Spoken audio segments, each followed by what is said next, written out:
Be informed. Be alert. The information you need to know about COVID-19 vaccine.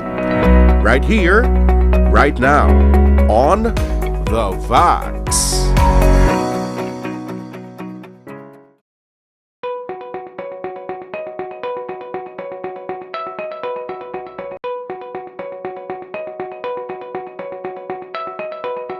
Actually, ang amo sina wala sang guidelines or recommendation with regards sa alcohol intake.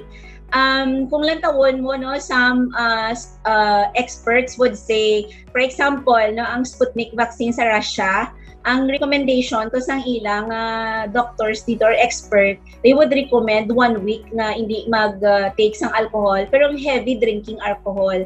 But ang CDC sa US naman niya, kung like in moderation or the usual lang, okay lang, though okay lang yan sa ila. But most of the experts na encounter ko sa mga literature, they would recommend at least 2 to 5 days prior and prior magpabakuna, and at least mga 1 to 2 weeks naman na hindi anay. Kay tibalaan mo kung like taas ang alcohol or nag-binge drinking, heavy alcohol intake prior,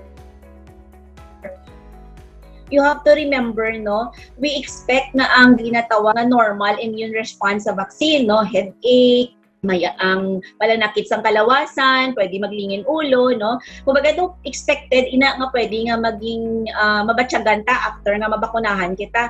So kung taas pag ang alcohol level sa blood, basi mag-worse ang ina nga mga symptoms, mas maglaw ay inyo nga pamatsyag. So better gid ya nga at least for me siguro better ganing hindi gid mo. So at least bisan 2 to 3 days prior to vaccination and then 2 weeks after hindi gid anay mag-inom sang alcohol.